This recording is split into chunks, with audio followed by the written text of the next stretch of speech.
Hello दोस्तों, आपका स्वागत है हमारे YouTube channel Lord Buddha study centre Dhadha के यूट्यूब चैनल में। तो दोस्तों, आज मैं सुरेंद्र कुमार इस यूट्यूब चैनल के जरिए तकनीकी विज्ञान लेके आया हूं। और दोस्तों, आज के वीडियो में डिस्कशन करेंगे 50 इंपॉर्टेंट क्वेश्चन, जिसमें देखिए फिजिक्स, केमिस्ट्री, बायोलॉजी तीनों सेक्टर से क्वेश्चन होगा। और इसी तरह से कुल आपको मैं 25 सेट तक अपडेट दे दूँगा। तो दोस्तों, इससे पिछले वीडियो आप देखे होंगे, तो आपको वीडियो देखने के बाद आपको पता चल गया होगा इसमें कैसा क्वेश्चन दिया गया है। तो दोस्तों, आज के वीडियो में डिस्कशन करेंगे साइंस टेस्ट सीरीज कितना करेंगे दोस्तों, 10 करेंगे। तो दोस्तों, इस वीडियो में थोड़ा जितना भी आपका क्वेश्चन होगा उसको थोड़ा डिटेल से चर्चा करेंगे, तो बने रहिएगा वीडियो को अंत तक। चलिए दोस्तों, क्वेश्चन करते हैं। PDF भी मिल जाएगा दोस्तों इसके डिस्क्रिप्शन से, और सारे वीडियो प्लेलिस्ट के माध्यम से आसानी वे में आपको प्राप्त हो जाएगा। चलिए अब देखते हैं क्वेश्चन। कहता है लकड़ी के सिलेंडराकार पात्र को खींचने की जगह लुढ़काना आसान होता है क्योंकि। तो दोस्तों, क्यों आसान होता है, तो इसका जवाब देखिए। सबसे पहले आपको मैं बता दूं, देखिए इसका जवाब हो जाएगा बी नंबर ऑप्शन।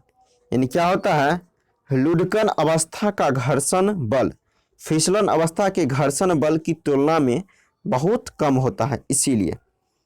अब चलिए एक चीज़ को ध्यान सुनिएगा, मैं एक टॉपिक को आपको सुना रहा हूँ।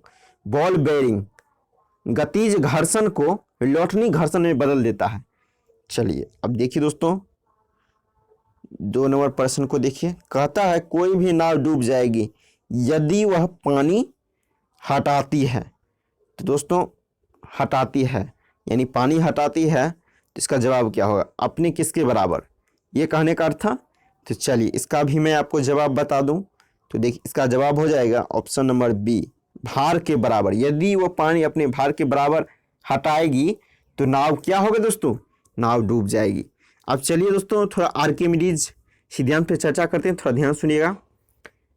आपका कहता है देखिए आर्किमिडीज का सिद्धांत, इस सिद्धांत के अनुसार अगर कोई वस्तु पानी में या द्रव में डुबाई जाती है तो उसके भार में आभासी परिवर्तन होता है और भार में यह आभासी कमी वस्तु द्वारा हटाए गए द्रव के भार के बराबर होता है।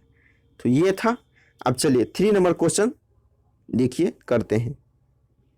चलिए इसी तरह से दोस्तों लगभग सभी क्वेश्चन में जितना में भी डिटेल दिया गया होगा उन सभी की चर्चा करेंगे। देखिए क्वेश्चन आप कहता है 3 समान पात्र A, B और C क्रमशः जल, पारा और मिट्टी के तेल से एक ही स्तर तक भरे जाते हैं। तीनों पात्रों के आधारों पर समान टोटियां लगी है। यदि तीनों टोटी एक साथ खोली जाए तो कौन सा पात्र पहले खाली होगा। तो दोस्तों जवाब क्या होगा, तो देखिए इसका जवाब हो जाएगा आपका ऑप्शन नंबर डी, यानी सबसे पहले सी पात्र क्या होगा, खाली हो जाएगा। यानी जिसमें मिट्टी का तेल है वो पात्र सबसे पहले खाली होगा। अब चलिए इसके बारे में भी थोड़ा चर्चा करते हैं, थोड़ा ध्यान से सुनिएगा। देखिए दोस्तों, अब देखिए इसमें दिया गया है तरल बराबर होता है द्रव प्लस क्या होता है, द्रव प्लस होता है आपका क्या होता है दोस्तों, द्रव प्लस गैस होता है। तरल बराबर ये होता है। अब चलिए और दिया गया है पृष्ठ तनाव बराबर होता है दोस्तों द्रव का होता है। पृष्ठ तनाव किसका होता है, द्रव का होता है। अब देखिए श्यानता किसका होता है, तो श्यानता होता है आपका तरल या द्रव या गैस, तीनों का होता है। श्यानता किसका होता है, तीनों का होता है। तो दोस्तों 4 नंबर क्वेश्चन देखिए आपका न्यूमेरिकल है, इसका मैं आपको आंसर टिक आउट कर देता हूं। तो देखिए इसका आंसर क्या हो जाएगा, तो देखिए इसका आंसर हो जाएगा ऑप्शन डी, यानी 0 जूल। चलिए अब देखिए 5 नंबर क्वेश्चन। कहता है सूची 1 को सूची 2 के साथ सुमेलित कीजिए। अब देखिए सूची 1 में दिया गया है भौतिक राशियां और 2 में दिया गया है इकाई। तो चलिए दोस्तों इसको थोड़ा मिलान करते हैं।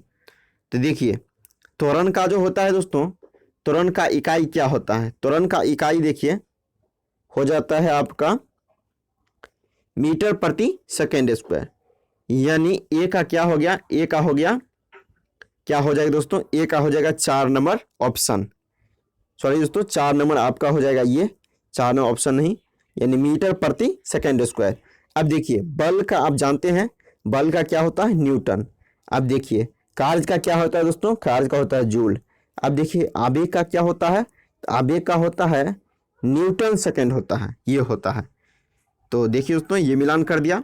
अब चलिए एक क्वेश्चन को थोड़ा और करते हैं। अब देखिए दोस्तों इसी में दिया गया आपका संवेग का, संवेग का कहता है दोस्तों, संवेग का क्या होता है? देखिए ये होता है केजी, क्या होता है दोस्तों? केजी मीटर प्रति सेकंड, केजी मीटर प्रति सेकंड होता है, संवेग का मात्रक होता है। अब चलिए दोस्तों क्वेश्चन नंबर आप करते हैं 6 नंबर, इसको भी थोड़ा ध्यान दीजिएगा। चलिए अब देखते हैं 6 नंबर क्वेश्चन। देखिए क्वेश्चन कहता है यंग प्रत्यास्था गुणांक का एसआई मात्रक है। तो दोस्तों इसका जवाब क्या होगा? तो चलिए इसका जवाब हो जाएगा ऑप्शन नंबर सी, यानी न्यूटन प्रति मीटर स्क्वायर। न्यूटन प्रति मीटर स्क्वायर यंग प्रत्यास्था गुणांक का एसआई मात्रक होता है। इसका जवाब हो जाएगा सी नंबर ऑप्शन। चलिए अब चलिए क्वेश्चन नंबर 7 देखते हैं।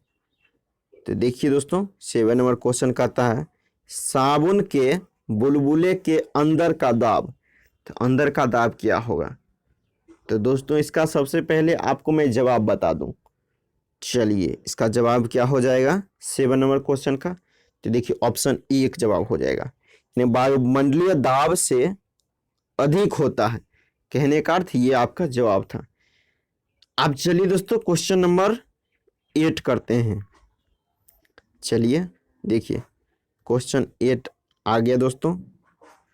अब देखिए क्वेश्चन कहता है यदि कोई वस्तु एक नियत त्वरण से एक ऋजु रेखा में चल रही हो तो निम्नलिखित में से किसके पारस्परिक संबंधों को समीकरण द्वारा व्यक्त किया जा सकता है? तो साथियों इसका जवाब क्या होगा?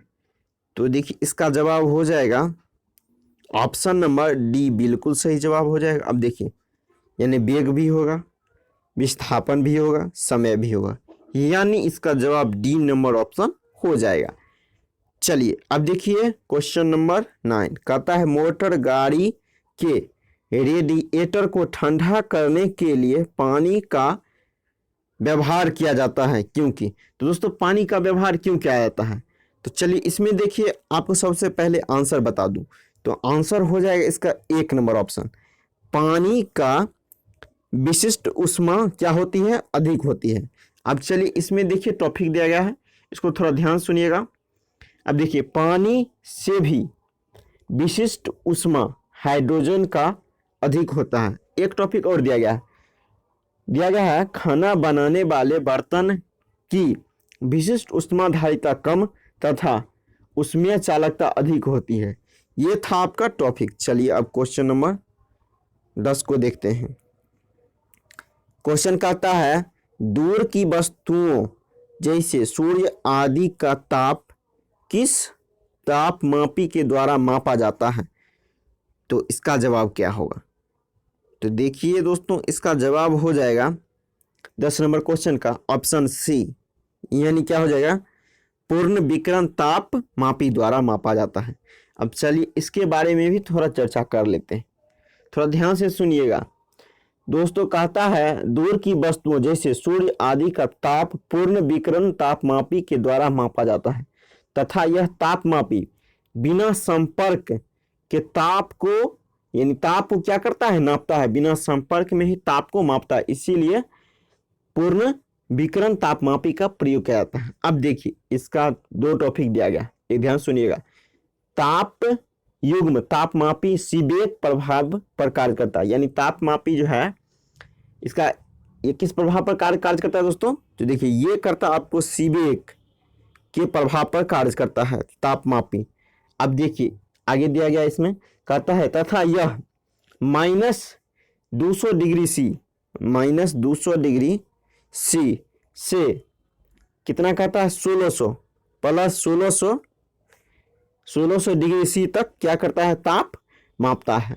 अब चलिए इसी में दिया गया है, कहता है प्लेटिनम प्रतिरोध तापमापी के द्वारा माइनस, देखिए दोस्तों कहता है माइनस 200 डिग्री सी से प्लस 1200 डिग्री सी तक क्या करता है, तापमान को मापता है। ये दिया गया था दोस्तों। चलिए दोस्तों अब नेक्स्ट क्वेश्चन नंबर 11 देखिए, कहता है बोलोमीटर एक यंत्र है जो मापता है। तो बोलोमीटर से क्या मापा जाता है, थोड़ा ध्यान दीजिएगा। इसका जवाब सबसे पहले आपको बता दूं तो जवाब हो जाएगा ऑप्शन नंबर बी, यानी उष्मीय विकिरण को मापता है बोलोमीटर। अब देखिए इसका भी डिटेल दिया गया है, देखिए थोड़ा ध्यान से सुनिएगा। देखिए दोस्तों 11 नंबर क्वेश्चन है, इसको थोड़ा ध्यान सुनिएगा। अब देखिए कहता है ध्वनि की तीव्रता डेसिबल इकाई के द्वारा मापा जाता है। अब देखिए ध्वनि की तीव्रता का एसआई मात्रक क्या होता है दोस्तों, माइक्रोवाट प्रति मीटर स्क्वायर, या व्यवहारिक मात्रक क्या है, डेसिबल है। ये दिया गया था। चलिए 12 नंबर क्वेश्चन देखिए, कहता है वस्तु को गर्म करने पर उसके अणुओं में क्या प्रभाव पड़ता है।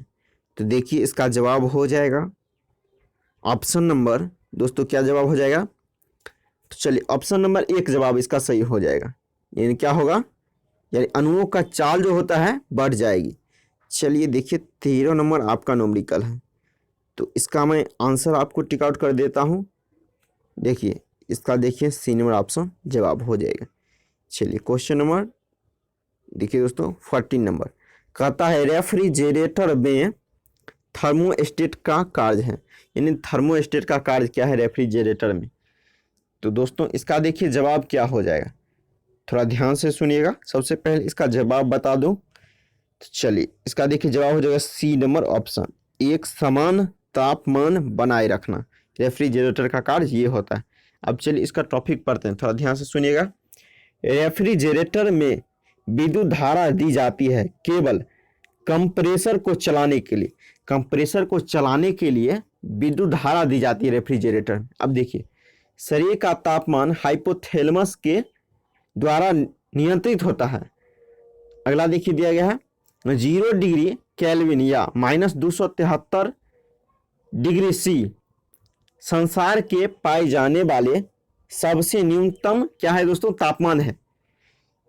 कहता है जिस पर गैसों की गतिज ऊर्जा क्या होती है, शून्य होती है। और कहता है वह क्या होता है दोस्तों, ठोस रूप में पाया जाता है।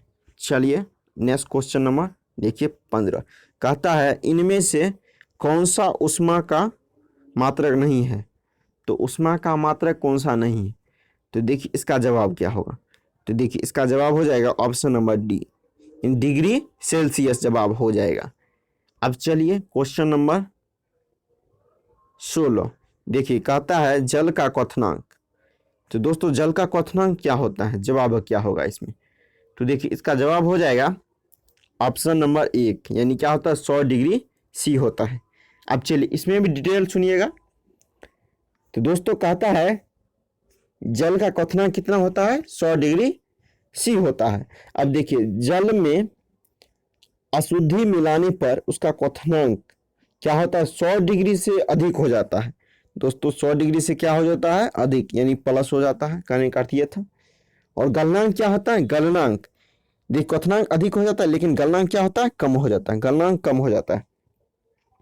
अब चलिए अब देखिए दोस्तों अभी कहता था इतना। अब चलिए क्वेश्चन नंबर देखिए 17, कहता है ध्वनि तरंगे किसके कारण प्रतिध्वनि उत्पन्न करती है। तो किसके द्वारा प्रतिध्वनि उत्पन्न करती है, जवाब क्या होगा। तो सबसे पहले जवाब देखिए दोस्तों, इसका देखिए जवाब हो जाएगा ऑप्शन सी, यानी क्या हो जाएगा, परावर्तन। अब इसका भी थोड़ा डिटेल सुनिएगा। देखिए दोस्तों इसमें डिटेल सुनिए थोड़ा ध्यान से। चमगादड़ या डॉल्फिन अपना शिकार करते समय प्रतिध्वनि द्वारा या परावर्तन द्वारा क्या करता है, सहायता लेता शिकार करने में। अब देखिए दूसरा नंबर टॉपिक दिया गया, इसमें क्या दिया गया है, रॉकेट का उड़ना, second law of Newton and third law of Newton या संवेग संरक्षण सिद्धांत। अगर कोई दो कहता है अगर कोई दो ऑप्शन में हो तो प्राथमिकता के आधार पर पहले फिर थर्ड लॉ फिर संवेग संरक्षण सिद्धांत पर या सेकंड लॉ उत्तर होगा। यानी कहने का अर्थ ये था। चलिए क्वेश्चन नंबर अब आते हैं 18 नंबर।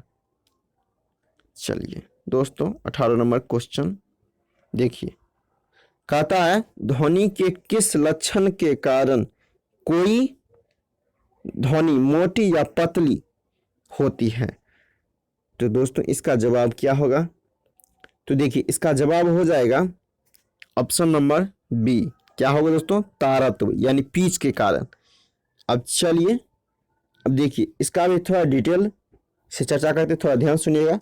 ध्वनि का कम या अधिक दूर जाना ये किस पर निर्भर करता है, तो देखिए दोस्तों ये तीव्रता पर निर्भर करता है, तीव्रता पर निर्भर करता है। तो थोड़ा ध्यान से सुनिएगा दोस्तों, तीव्रता पर आपको निर्भर करता है।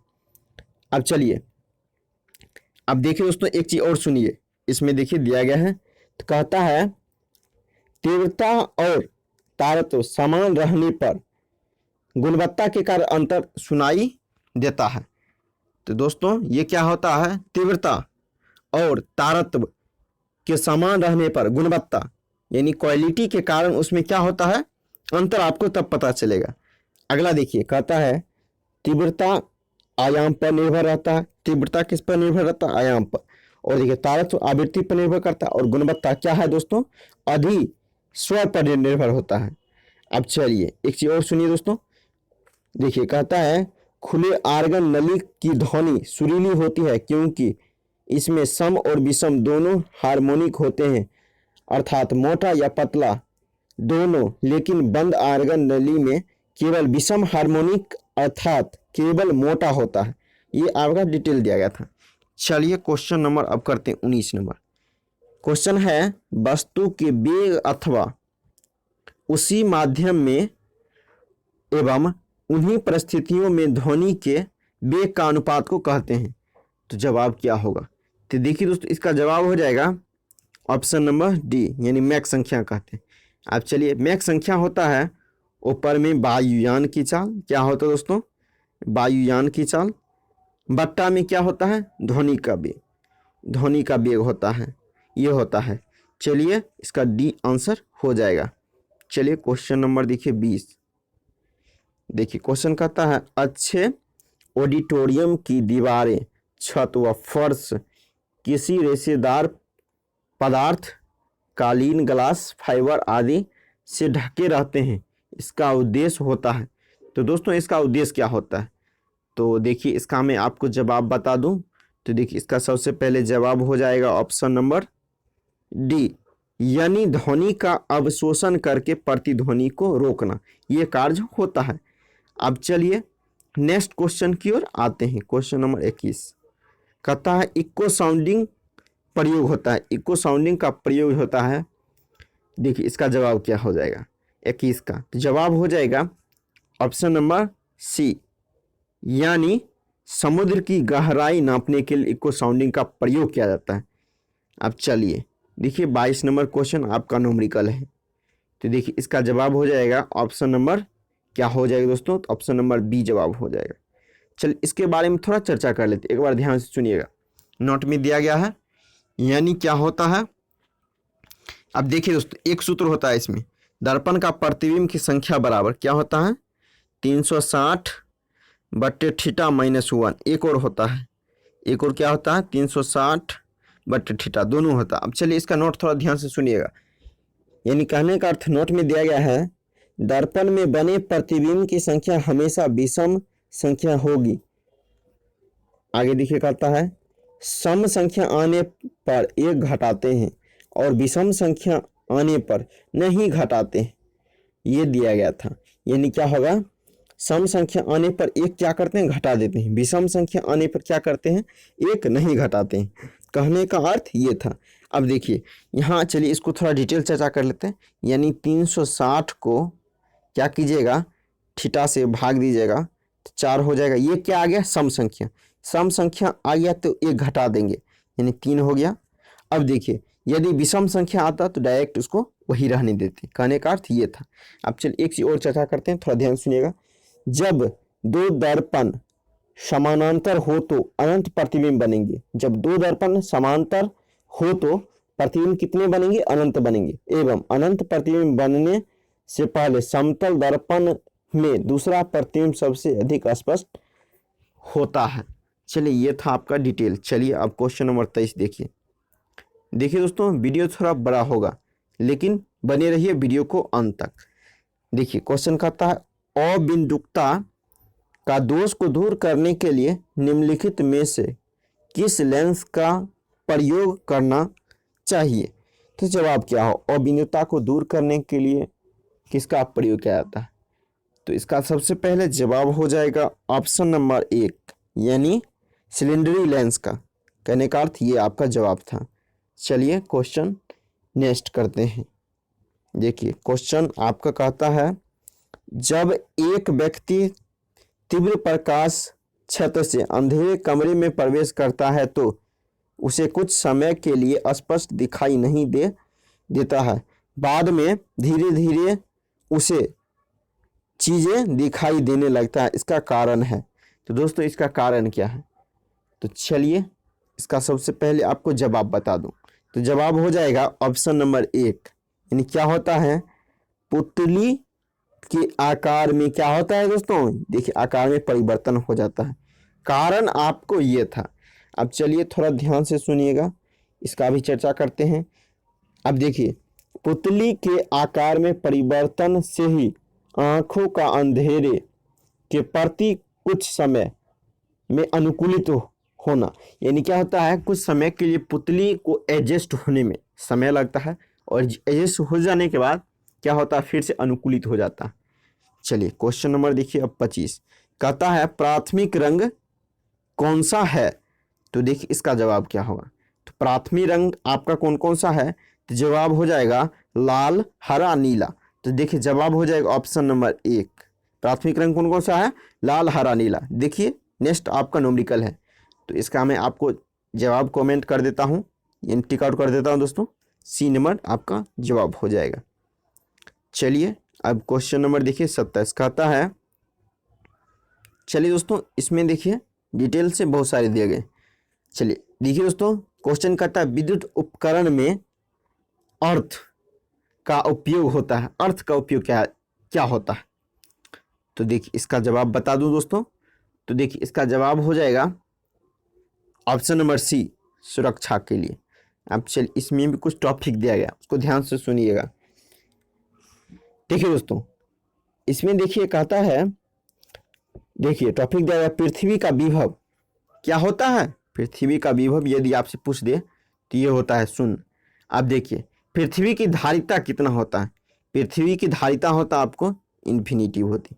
ये क्वेश्चन यदि पूछ दे दोस्तों तो लगभग जवाब नहीं के बराबर आएगा। यदि पढ़े नहीं रहेंगे तो बिल्कुल नहीं आएगा। तो इसीलिए ऐसा क्वेश्चन एक बार देखना बहुत ही उपयोगी साबित हो सकता है। तो इसीलिए मैं कहता हूँ दोस्तों बार बार कि एक बार जरूर देख लीजिए। अननोन क्वेश्चन को नोट भी कर सकते हैं और कर लीजिए। चलिए नेक्स्ट क्वेश्चन कहता है एक विद्युत सर्किट में एक फ्यूज तार का उपयोग किया जाता है। तो फ्यूज तार का उपयोग किया जाता है, इसका जवाब क्या होगा? तो सबसे पहले आपको मैं जवाब बता दूं। तो देखिए इसका जवाब हो जाएगा ऑप्शन नंबर सी, यानी सर्किट में प्रवाहित होने वाली अधिक विद्युत धारा को रोकने के लिए फ्यूज का प्रयोग होता है। विद्युत धारा को रोकने के लिए, यानी अधिक विद्युत धारा जो प्रवाहित हो उसको रोकने के लिए सर्किट में फ्यूज का प्रयोग किया जाता है। अब देखिए एक चीज़ देखिए दोस्तों, अब इसमें आपको दिया गया है, यानी फ्यूज तार में शीशा उसका देखिए अनुपात और टीन का अनुपात कितना होता है? तो 33 अनुपात कितना होता है? ये आपको होता है 67 होता है, ये दिया गया था। चलिए क्वेश्चन नंबर देखिए 29 कहता है विद्युत चुंबक नर्म लोहे के बनाए जाते हैं, क्यों? तो दोस्तों इसका जवाब क्या होगा? तो सबसे पहले आंसर देखिए क्या होगा। तो आंसर हो जाएगा सी नंबर ऑप्शन, अधिक चुंबकीय प्रवृत्ति तथा अधिक धारण क्षमता के कारण। ये जवाब था।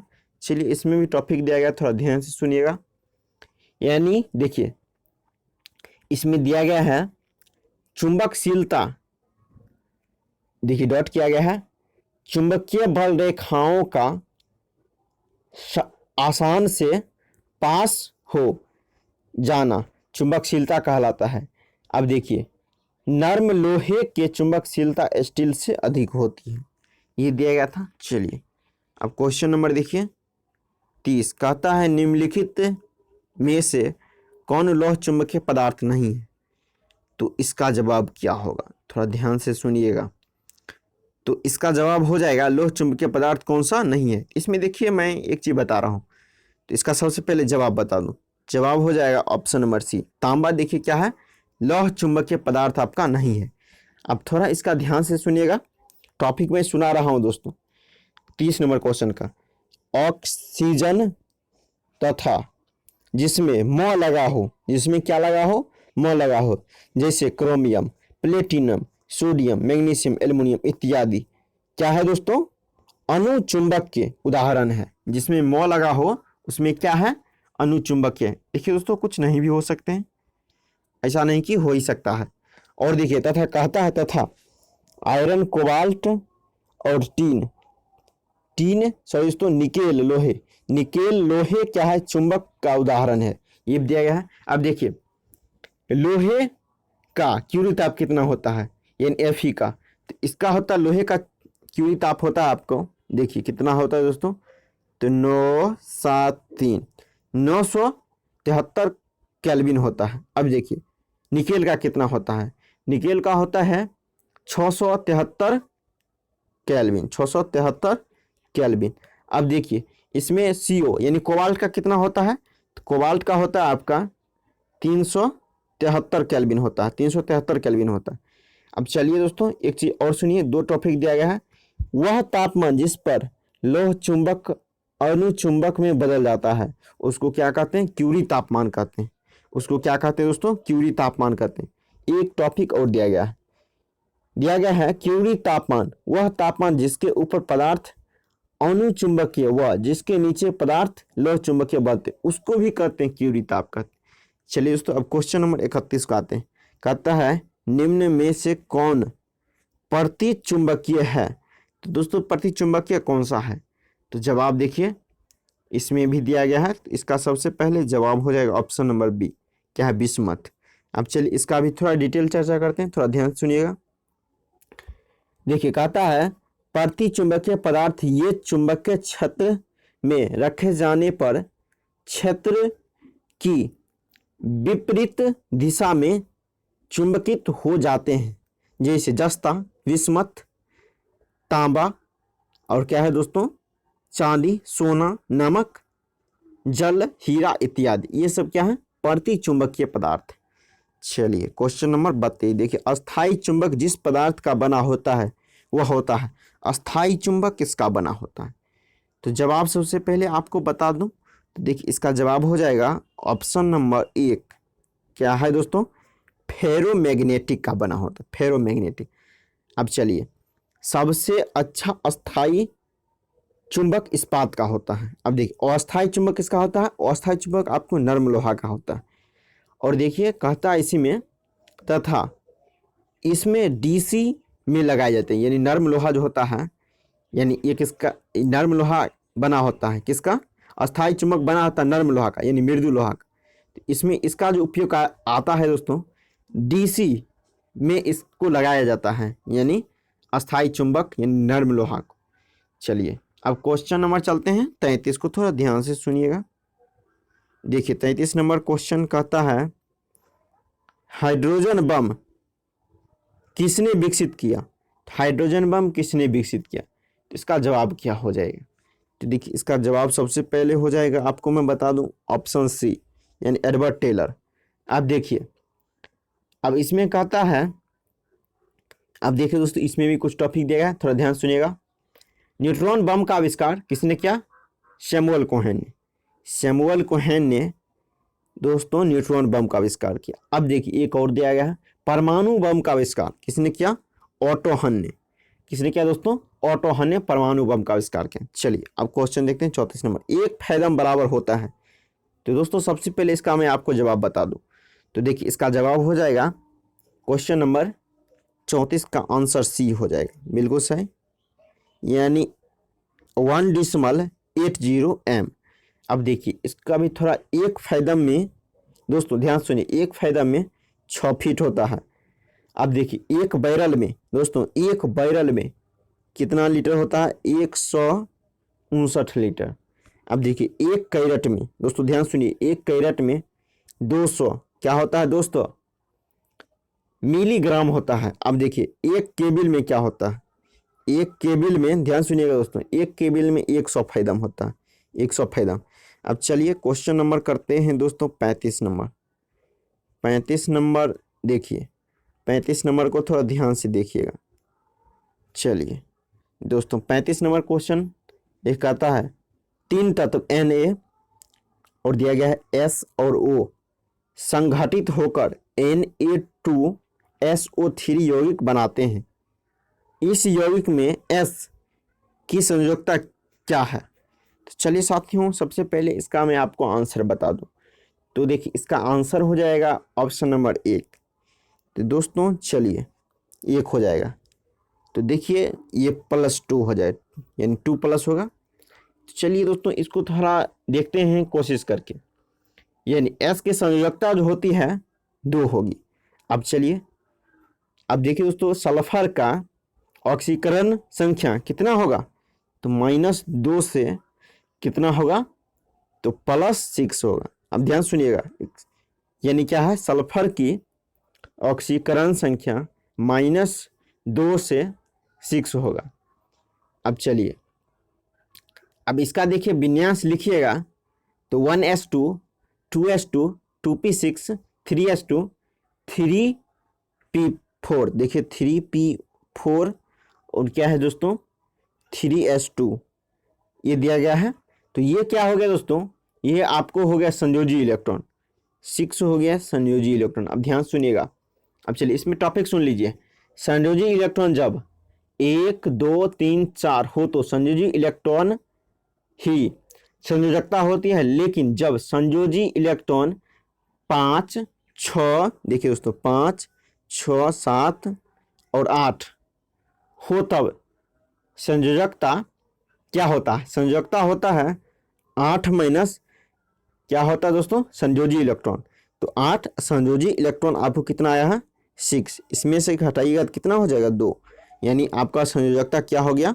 +2 हो गया। कहने का अर्थ ये था।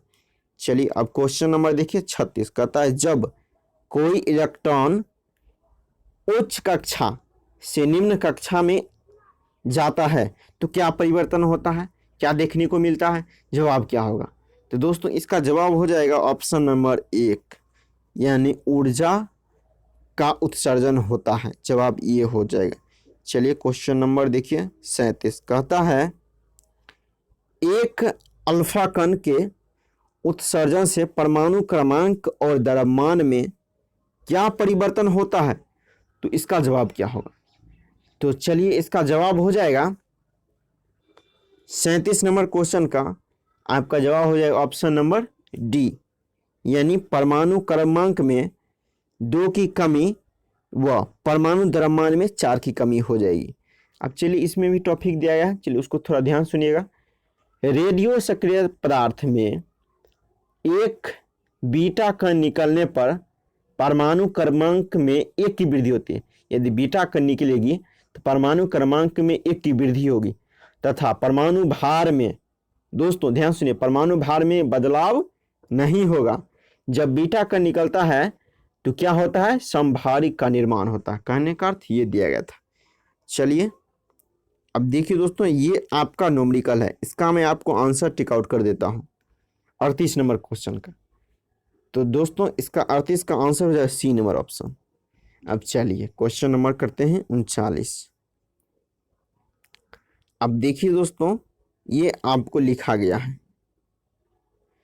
चलिए इसमें देखिए, अब देखिए दोस्तों ऊपर में क्या होता है? देखिए ये लिखा गया, ये होता है आपको परमाणु द्रव्यमान होता है। ये क्या है दोस्तों, प्रोटॉन की संख्या होती है। इस सभी में लिखा गया है, ये देखिए सभी में लिखा गया है। अब चलिए को क्या कहते हैं, ये कहने का अर्थ ये था। तो चलिए इसका जवाब क्या होगा। तो देखिए ये जो है दोस्तों, ये ऑप्शन इसका जवाब एक हो जाएगा, यानी क्या होता है, समस्थानिक होता है। अब चलिए इसको थोड़ा ध्यान से सुनिएगा, क्वेश्चन नंबर 39 को। देखिए ये सभी क्या है दोस्तों, समस्थानिक कहते हैं। ये सब जैसे नीचे में क्या है, सभी क्या है, प्रोटॉन की संख्या क्या है दोस्तों, समान है। इन प्रोटॉन की संख्या यदि समान रहेगा, कहने का अर्थ ये था, तो क्या होगा, समस्थानिक हो जाएगा। चलिए क्वेश्चन नंबर अब करते हैं 40। देखिए कहता है जल के अधिक क्वथनांक का कारण है। जल का अधिक क्वथनांक का कारण क्या है, तो इसका जवाब क्या होगा। तो देखिए इसका जवाब हो जाएगा ऑप्शन नंबर डी। देखिए क्या जवाब है दोस्तों, जल के अणुओं में हाइड्रोजन आबंध। तो देखिए इसका, देखिए अब चलिए, अब इसका भी डिटेल दिया गया, थोड़ा ध्यान से सुनिएगा। यानी कहने का अर्थ जल का क्वथनांक का कारण क्या है, जल के अणुओं में हाइड्रोजन आबंध कारण है, ये तो आपका क्वेश्चन था। अब देखिए कहता है हाइड्रोजन सल्फाइड, हाइड्रोजन फ्लोराइड में हाइड्रोजन बंधन विद्यमान नहीं होता है, इसलिए ये गैसीय अवस्था में होता है। गैसीय अवस्था में होने का कारण आपको मैं बता दिया। चलिए क्वेश्चन नंबर देखते हैं 41 नंबर। कहता है मोहर लवण का उदाहरण है। मोहर लवण जो है किसका उदाहरण है, इसका जवाब देखिए आपको मैं बता दूं। तो देखिए इसका जवाब हो जाएगा ऑप्शन नंबर सी। क्या होगा दोस्तों, सी हो जाएगा, यानी द्विक लवण। मोहर लवण को किसका उदाहरण है, द्विक लवण का। अब चलिए एक चीज और इसमें दिया गया, इसको भी थोड़ा ध्यान सुनिएगा। NaC क्या है दोस्तों, ये सरल क्या है, NaCl आपको क्या है दोस्तों, सरल लवण है। NaCl सरल लवण है। चलिए नेक्स्ट देखिए, प्रोड्यूसर गैस का मिश्रण है। प्रोड्यूसर किस किस गैस का मिश्रण है, तो जवाब क्या होगा। तो देखिए इसका जवाब हो जाएगा ऑप्शन एक, सही जवाब हो जाएगा CO+N2। CO+N2 क्या है, प्रोड्यूसर गैस का मिश्रण है। अब चलिए अब इसमें चर्चा करते हैं, ध्यान सुनिएगा। भाप, अंगार गैस या जल गैस। जल गैस आपका मिश्रण होता है CO+H2 का मिश्रण होता है। जल गैस या भाप अंगार गैस किसका किसका मिश्रण होता है, CO+H2 का। चलिए क्वेश्चन नंबर करते हैं 43।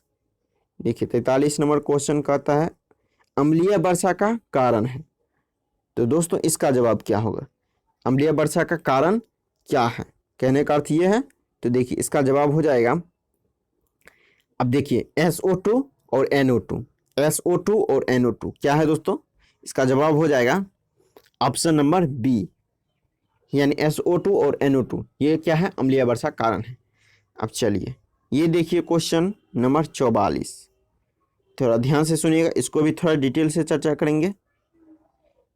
अब चलिए क्वेश्चन देखिए, कहता है निम्नलिखित में से कौन सा उत्तक घाव भरने में सहायक होता है। घाव भरने में कौन सा उत्तक सहायक होता है, तो इसका जवाब क्या होगा। तो देखिए इसका जवाब सबसे पहले मैं आपको बता दूं। तो देखिए इसका जवाब हो जाएगा ऑप्शन एक, यानी इपिथीलियम उत्तक। अब चलिए इसको ध्यान सुनिएगा।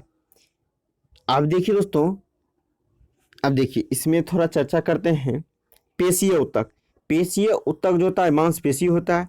अब संयोजी उत्तक क्या होता है, संयोजी उत्तक आपका क्या होता है, रक्त होता है। तांत्रिका उत्तक क्या होता है, तो तांत्रिका उत्तक होता है क्या, तो देखिए ये मस्तिष्क होता है। मस्तिष्क को क्या कहते हैं, तांत्रिका उत्तक कहते हैं। अब चलिए क्वेश्चन नंबर आते हैं दोस्तों 45। अब देखिए क्वेश्चन कहता है बायोप्सी संबंधित है। बायोप्सी किससे संबंधित है, तो इसका जवाब क्या होगा। तो देखिए यानी क्वेश्चन नंबर 45। तो देखिए दोस्तों 45 नंबर क्वेश्चन का जवाब क्या होगा। तो बायोप्सी में होता है, आपको मैं बता दोस्तों, देखिए 45 नंबर क्वेश्चन का जवाब सबसे पहले आपको बता दूं। तो देखिए सी नंबर ऑप्शन जवाब हो जाएगा, सी नंबर जवाब होगा, यानी सी नंबर जवाब होगा दोस्तों। परीक्षण के लिए उत्तकों को शरीर से अलग करने जो प्रक्रिया उसे क्या कहते हैं, बायोप्सी कहते हैं। अब चलिए अब क्वेश्चन नंबर देखते हैं दोस्तों 46 नंबर क्वेश्चन। 46 नंबर क्वेश्चन देखिए क्या कहता है। देखिए 46 नंबर क्वेश्चन कहता है, देखिए कहता है एक वर्धान पुरुष एक समान महिला से विवाह करता है, वर्धानता के लक्षण उत्पन्न होंगे उसके, तो उसके किस में वर्धानता के लक्षण उत्पन्न होगा? तो दोस्तों इसका जवाब क्या होगा? तो देखिए 46 का जवाब हो जाएगा ऑप्शन नंबर डी, यानी क्या होगा दोस्तों? पुत्रियों एवं पुत्रों में, दोनों में होगा।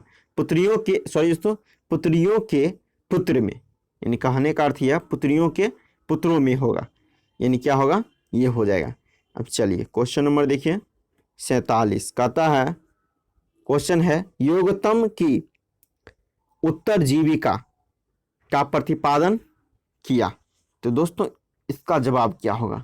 तो सबसे पहले आपको मैं जवाब बता दूं, तो इसका देखिए जवाब हो जाएगा ऑप्शन बी, डार्विन। अब देखिए, अब नेचुरल सिलेक्शन का सिद्धांत किसने दिया? ये भी आपको दिया दोस्तों, डार्विन ने दिया। और देखिए प्रकृति का वर्णन सिद्धांत, प्राकृतिक का वर्णन सिद्धांत ये भी डार्विन दिया। और क्या है दोस्तों? नेचुरल सिलेक्शन का सिद्धांत ये भी किसने दिया? डार्विन दिया। और देखिए विकास का सिद्धांत का प्रतिपादक किनको माना जाता है? ये भी डार्विन को माना जाता है। चलिए नेक्स्ट क्वेश्चन देखिए, प्रवाल क्या है दोस्तों? प्रवाल क्या है? तो इसका जवाब क्या होगा? तो देखिए दोस्तों इसका जवाब हो जाएगा क्वेश्चन नंबर 48 का जवाब हो जाएगा बी नंबर ऑप्शन। क्या है दोस्तों? एक समुद्री जीव है, प्रवाल एक समुद्री जीव है। अब क्वेश्चन नंबर देखिए 49, दोस्तों कहता है लाल रक्त कणिकाएं दोस्तों RBC किस नाम से जानी जाती है? इसका जवाब क्या हो? RBC को किस नाम जाना जाता है? तो इसका देखिए जवाब हो जाएगा 49 नंबर क्वेश्चन का सबसे पहले आपको जवाब बता दोस्तों। तो देखिए इसका जवाब हो जाएगा ऑप्शन 1 एरिथ्रोसाइट। अब देखिए इसी में दिया गया है ल्यूकोसाइट। ल्यूकोसाइट जो होता है उसको कहते हैं श्वेत रक्त कणिकाएं, यानी WBC को। ल्यूकोसाइट किसको कहते हैं? तो WBC को कहते हैं। अब देखिए दोस्तों WBC होगा, WBC। अब देखिए थ्रोम्बोसाइट जो होता है रक्त को थक्का बनाने में क्या होता है? मदद करता है। ये रक्त को थक्का बनाने में मदद करता है। अब देखिए आपको दिया गया है, देखिए कहता है इनसेफेलोफिलिस, यानी इनसेफेलिस जो होता है WBC का एक अवयव है। देखिए दोस्तों यहाँ कुछ मिस हो गया लिखने में, यानी यहाँ कहने का अर्थ ये लिखा था इनसेनोफिलिस, यानी ये क्या है? WBC का, ये भी क्या है? WBC का अवयव है, WBC। अब देखिए एंजाइम मूल रूप से क्या है? तो इसका जवाब क्या होगा? तो इसका जवाब आप जानते होंगे, तो इसका जवाब हो जाएगा एंजाइम मूल रूप से क्या है दोस्तों? इसका जवाब हो जाएगा बी ऑप्शन, क्या है? प्रोटीन है। तो थैंक यू दोस्तों, आज के लिए इतना है, फिर मिलते हैं नेक्स्ट वीडियो में।